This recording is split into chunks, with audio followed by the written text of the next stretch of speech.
Kadapa mayor Suresh Babu మీద ప్రభుత్వం తీసుకున్నటువంటి నిర్ణయంపై వైఎస్ఆర్ కాంగ్రెస్ పార్టీకి సంబంధించినటువంటి కార్పొరేటర్లు అదేవిధంగా వైఎస్ఆర్సీపీ నాయకులందరూ కూడా తీవ్రమైనటువంటి ఆగ్రహం వ్యక్తం చేస్తున్న పరిస్థితి అయితే ఉంది. అవిశ్వాసం పెట్టడం చేతగాక జగన్మోహన్ రెడ్డి అడ్డాలో వాళ్ళకి చేతగాని నేపథ్యంలో దొడ్డిదారిని ఇటువంటి కార్యక్రమాలు చేస్తున్నారు అని చెప్పేసి వాళ్ళు ఆవేదన వ్యక్తం చేస్తున్న పరిస్థితి ఉంది. మన దగ్గర వైఎస్ఆర్సీపీ నేతలు కార్పొరేటర్లు ఉన్నారు, వాళ్ళతో మాట్లాడే ప్రయత్నం చేద్దాం. చెప్పండి, ఏంటి పరిస్థితి? ఎందుకు ఈ విధంగా మేయర్ గారికి నోటీసులు ఇవ్వటం కానీ ఆయన డిస్క్వాలిఫై చేస్తున్న ప్రభుత్వం నిర్ణయం తీసుకుంటే ఎలా?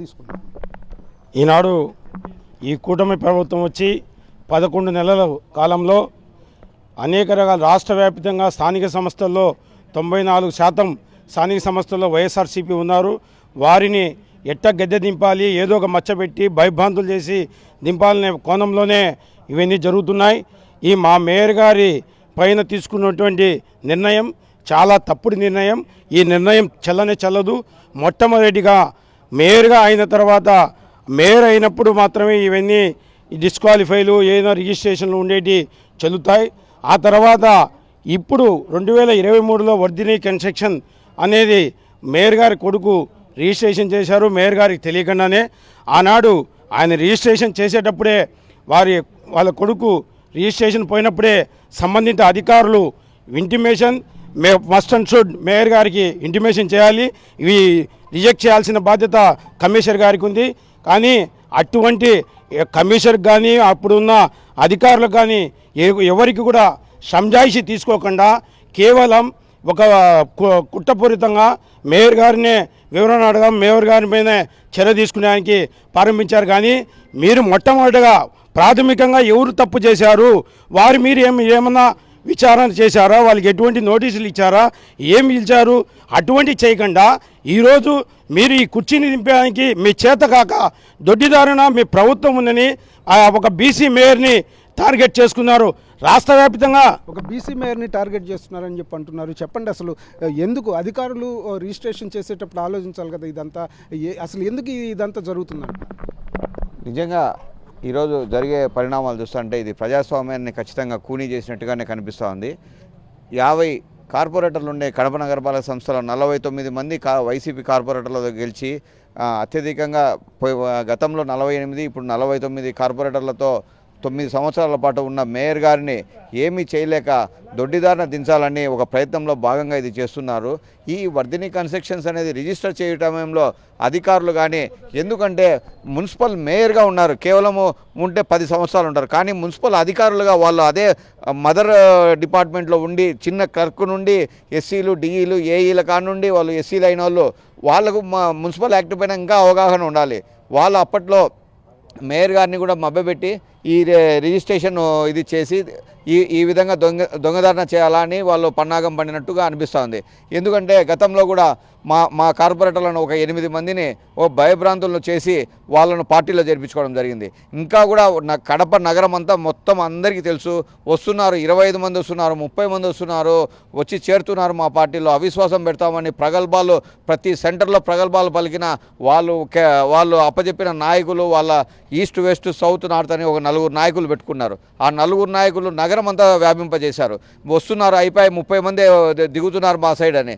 వాళ్ళ ఇవన్నీ పటాపంచలైపోయినాయి. ఎందుకంటే మేమంతా జగనన్న సైనికులం, వైఎస్ఆర్సీపీ కుటుంబ సభ్యులం. కేవలం 8 మందిని, అది వాళ్ళను కూడా భయభ్రాంతులకు గురి చేసి వాళ్ళ వర్కులను, వాళ్ళ ఆస్తులపైకి పోయి వాళ్ళని దౌర్జన్యంగా ఈరోజు పార్టీలో చేర్చుకున్నారు. వాళ్ళు కూడా ఎప్పుడెప్పుడా మళ్ళీ దీంట్లో నుండి మేము రావాలని ఉన్నారు.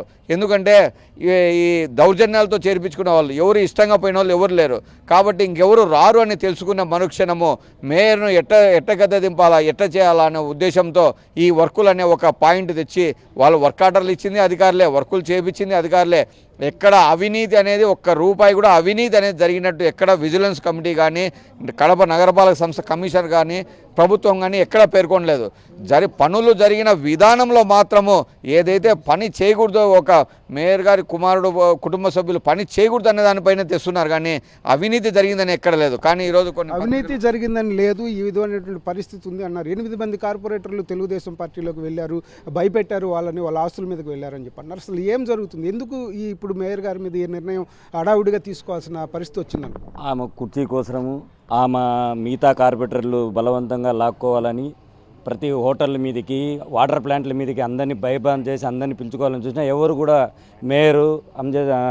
మేయర్ సురేష్ బాబు వెనకమ్మడే ప్రతి కార్పొరేటరు ఉండి ధైర్యంగా మేము ఎక్కడికి రాము, ఏం పలగొట్టుకోమని చెప్పి కూడా ధైర్యంగా చెప్పి మేయర్ సురేష్ బాబు వెనకమ్మడే ఉండారు.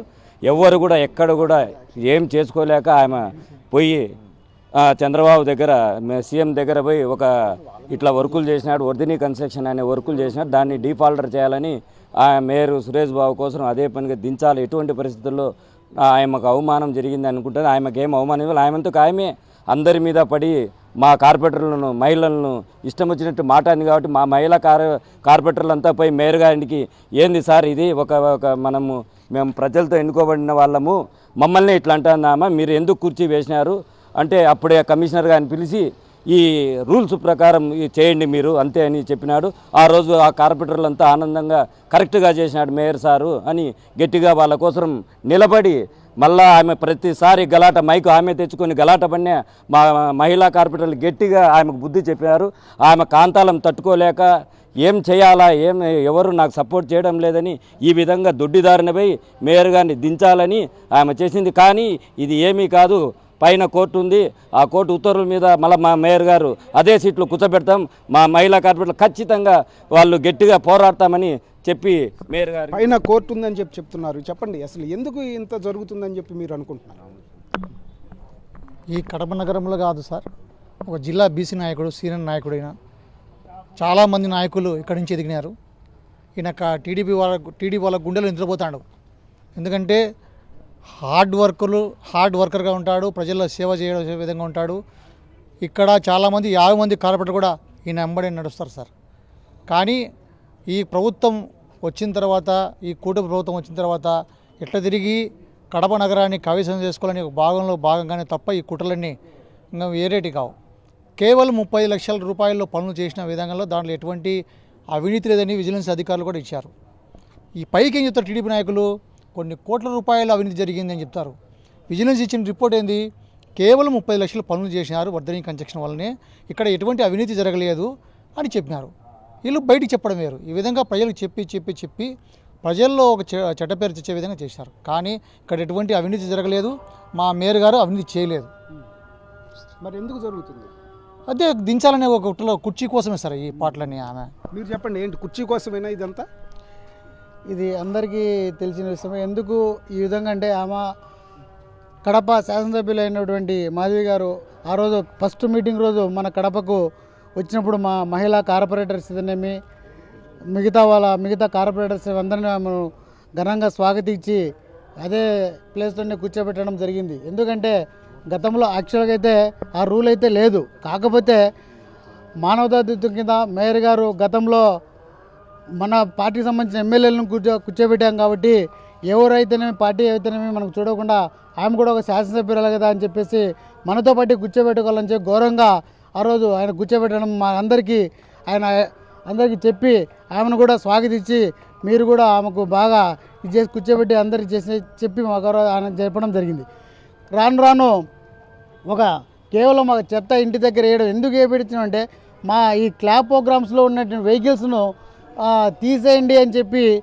అప్పుడు మేయర్ గారి ఇంటి మీద చెత్త కూడా వేయించినట్టున్నారు కదా? అవును, చెత్త వేసిన తర్వాత ఎందుకు వేసినారు అని అంటే ఆ క్లాబ్ ప్రోగ్రామ్స్లో వెహికల్స్ తీసేయడం అంటే ఇప్పుడు క్లాబ్ వెహికల్స్లో వీధిలో తిరుగుతున్నాయి కాబట్టి అక్కడ అవి ఉన్నటువంటి తీసేస్తే అక్కడ లోకల్ ఉన్నటువంటి చెత్త ఏ విధంగా బయటికి పోతుంది, ప్రత్యేకంగా అక్కడ వేరే వెహికల్స్ అరేంజ్ చేసి తర్వాత మీరు తీసేయండి అని చెప్పి మేమందరం అడగడం జరిగింది.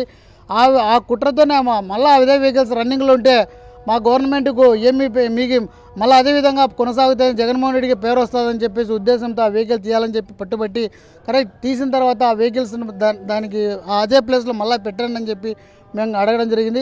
మీరు ఈ విధంగా ఉండని చెప్పేసి ఆమె ఇంటి దగ్గర చెత్త వేయడం జరిగింది. ఆ చెత్త వేయడం జరగడం వల్ల మీరే ఇట్లా ఇది చేసిన తర్వాత ఒక కార్పొరేషన్ ఆఫీసులో మేయర్ గారు ఉంటారు, అక్కడ కార్పొరేటర్స్ ఉంటారు, చెత్త ఆఫీస్ ముందర ధర్నా చేయండి, ఇంకో విధంగా చేయండి, వ్యక్తిగతంగా ఇంటి దగ్గరకు వచ్చి చేయడం అనేది ఆ రోజు అందరికీ ఆమె చాలా వ్యక్తిగతంగా తీసుకుందని చెప్పి మీరు అంటున్నారు. చెప్పండి అసలు ఇప్పుడు మేయర్ గారికి నోటీసులు ఇచ్చారు, ఏం చేయబోతున్నారు మీరు వైఎస్ఆర్సీపీ? ఖచ్చితంగా ఇది చాలా అమానుషమైన విషయం. రాష్ట్ర వ్యాప్తంగా ఈ దారుణాలను ప్రతి చోట ప్రతి ఒక్కరు చూస్తున్నారు. ఈరోజు మేయర్ గారు ఎంత నిష్పక్షపాతంగా ప్రజలకు సేవ చేస్తున్నాడో, ఆయన సేవా దృక్పథ 10 సంవత్సరాలుగా ఆయన నగర ప్రజలకు చేసిన సేవే ఆయన కాపాడుతుంది. ఎంత దౌర్జన్యాలకు పడినా ఈరోజు వాసు గారు కొని ముందుగానే ఒక స్టేట్మెంట్ ఇచ్చారు. అంటే ఇది ఎంత కుట్రపూరితమైన చర్యో మీరు తెలుసుకోవాలి. మాజీ మేయర్ గారిని సంబోధించడం జరిగింది. అక్కడే వాళ్ళు కుట్రకు ప్రాధాన్యత ఇచ్చారని చెప్పేసి నిజంగా అర్థమవుతుంది. ఇది కేవలం ఒక 35 లక్షల రూపాయల వర్కులు చేయడం, దాంట్లో ఎటువంటి అవినీతి లేదు. కేవలం అధికారులు రిజిస్ట్రేషన్ చేసుకునేటప్పుడే దాన్ని నిర్మూలించాలి, దాన్ని అడ్డుకోవాలి, మేయర్ దృష్టికి తీసుకొని పోవాలి. ఇది తీసుకొని పోకుండా వర్కులు చేయించారంటే ఇదంతా కల్పితంగా ఏ విధంగా మేయర్ని దించాలి. ఎందుకంటే కార్పొరేటర్లంతా మేయర్ పక్షాన ఉన్నారు. ఎటువంటి ప్రలోభాలు చేసినా, నా విషయంలో ఎత్తుకున్న ఎటువంటి దౌర్జన్యాలు చేసినా, ఎటువంటి అరాచకాలు చేసి ప్రలోభాలకు లొంగకపోతే ఆర్థికంగా ధన రూపాన డబ్బు ఇస్తామని చెప్పినా కానీ, మేము మీద కేసులు పెడతాం అవి చెప్తామన్నా కానీ ఏ కార్పొరేటర్లు కానీ ఎవరు కానీ భయపడకుండా ఆయన వెన్నంటూ ఉన్నందుకు, ఆయనకు సపోర్టుగా ఉన్నందుకు ఆయనని ఎట్టయినా ఈ విధంగా అయితే తీర్చలేము, ఏదో విధంగా ప్రలోభ పెట్టి ఏదో విధంగా నిందవేసి అతను తొలగించాలని ఈ కుట్ర జరిగిందే తప్ప వేరొకటి కాదు. ఇది పరిస్థితి. కావాలని ఏదైతే అధికారికంగా ఇక్కడ అందరూ కూడా వైఎస్ఆర్ కాంగ్రెస్ పార్టీ సభ్యులు ఉన్నారు, అవిశ్వాసం పెట్టి దించలేము కాబట్టి పూర్తి స్థాయిలో ఆయన మీద ఏదో ఒక ఆరోపణలు చేసి ఈ విధంగా ఒక దొడ్డిదారిన ఆయన్ని తప్పించాలనే ప్రయత్నాలు అయితే చేస్తున్నారు. అయితే పైన కోర్టులు ఉన్నాయి, చట్టం ఉంది, చట్ట ప్రకారం తాము ముందుకు వెళ్తామని చెప్పేసి కూడా వాళ్ళు చెప్తున్న పరిస్థితి ఉంది. కెమెరామెన్ రాముతో శ్రీనివాస్, సాక్షి న్యూస్, కడప నుంచి.